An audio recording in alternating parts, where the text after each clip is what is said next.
ಪಂಚಾಯತಿಗೆ ಹಿಡಿದಂತ ಕೈಗನ್ನಡಿ. ಬಿಳಿಚೋಡ್ ಗ್ರಾಮ ಪಂಚಾಯತಿಗಳಲ್ಲಿ 6ರಿಂದ 7 ತಿಂಗಳಿಗಳಿಂದ ಚರಂಡಿಗಳನ್ನೇ ಸ್ವಚ್ಛತೆ ಮಾಡಿರುವುದಿಲ್ಲ. ಸುಮಾರು ಬಾರಿ ಗ್ರಾಮ ಪಂಚಾಯತಿಗರಿಗೆ ಅಧಿಕಾರಿಗಳಿಗೆ ಮನವಿ ಮಾಡಿದರೂ ಮನವಿಗೆ ಕ್ಯಾರೆ ಅನ್ನುತ್ತಿಲ್ಲ.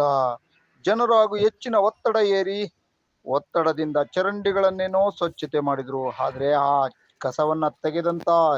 ಕಸವನ್ನ ಚರಂಡಿಯ ದಡದ ಮೇಲೆ ಹಾಕಿದ್ದಾರೆ. ಸುಮಾರು 10ರಿಂದ 15 ದಿನಗಳಾದರೂ ಇದುವರೆಗೂ ಈ ಚರಂಡಿಯನ್ನ ಸ್ವಚ್ಛತೆ ಮಾಡುತ್ತಿಲ್ಲ. ಆ ಕಸವನ್ನು ತುಂಬಿಕೊಂಡು ಹೋಗ್ತಾ ಇಲ್ಲ. ಮತ್ತೆ ಆ ಕಸದ ರಾಶಿ ಚರಂಡಿಯನ್ನೇ ಸೇರುತ್ತಿದೆ. ಬಿಳಿಚೋಡು ಗ್ರಾಮ ಪಂಚಾಯತಿಯ PDO ಸಾಹೇಬ್ರೆ, ದಯಮಾಡಿ ಇತ್ತ ಕೂಡ ಸ್ವಲ್ಪ ಗಮನ ಹರಿಸಿ.